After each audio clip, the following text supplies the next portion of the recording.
Okay, I won't get too scientific because I don't want to lose anyone. So, the process of healing begins almost immediately after the injury has occurred and is categorized into these 3 phases: the inflammation phase, the repair phase, and the remodeling phase. Phase 1 is the initial inflammation. Now, this phase can last a few days depending on the injury, okay? So let's say you broke a bone in your ankle or you've soft tissue damage. The body initiates a process which forms blood clots in the injured area. And after injury to a blood vessel, the body releases chemicals near the injury. This triggers an immediate tightening of blood vessels in that area, known as vasoconstriction. Now, if it's an open wound or a bleed, then the body will trigger blood platelets to form a clot in the injured area. Blood coagulation factors are activated, and this promotes the formation of protein fibers. Phase 2, rebuild and repair. So, during this process, the body releases chemicals which attract cells to the site of the injury. These cells begin the process of rebuilding, as well as large amounts of collagen which make up scar tissue. Now, the recovery time in this phase depends largely on the area and the type of injury.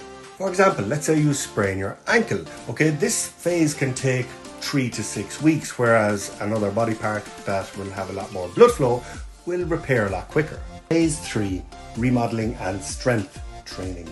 Strength.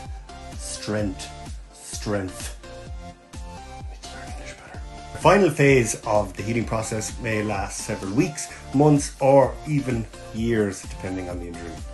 During this time, the muscles around the injured area should be put under stress, but they must be put under stress under observation of a professional, like a physio or a sports massage therapist, and so on. You do not want to get back into training in this phase. Why must you put the muscles and tendons under stress? Because by putting them under stress, you stimulate growth, making the area stronger. The reason this phase is so important because if you're an athlete, you want to get back training, but you must remember your recovery is part of your training.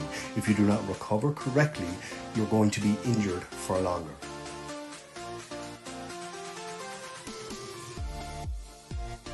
Yep, there's a lot of things we can actually add into our diet to help with the healing process. And one of them things is fatty acids, like omega-3s. The reason they are so important is because our body cannot produce them through metabolic processes, so we need to take them in through food. Now, omega-3 fatty acids don't just help with hormonal balance and the well-being of your brain, they're also at the heart of inflammation modulation, which is key to the healing process. Good source of omega-3 fatty acids: fish and nuts. Vitamin C facilitates connective tissue repair and boosts energy metabolism. Now, when we are stressed, physically or mentally, our body releases cortisol, and the problem with cortisol is it accelerates swelling. This emotional and physical stress can create a deficiency in vitamin C. Another good one is magnesium, because it helps to relax our muscles and nervous system. Then we have protein. Now, protein plays a massive role. Now, protein is broken down by digestive enzymes into the building blocks known as amino acids. Now, amino acids play a vital role in replacing worn out or damaged tissue. A lot of amino acids are essential amino acids, which means, like the fatty acids omega-3, our body cannot create them. We must take them in with our food.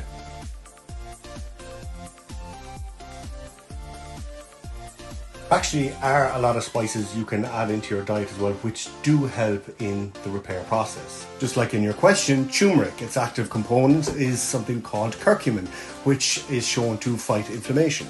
Black pepper contains a compound called piperine, which has been shown to have powerful antioxidant effects. Piperine, I think I said that right. Piperine. Cinnamon, which can help manage blood sugar and cholesterol levels. Ginger, which also has anti-inflammatory and antioxidant properties. Cayenne pepper, paprika, rosemary, oregano, cumin, yeah, they're all good. Get them in now.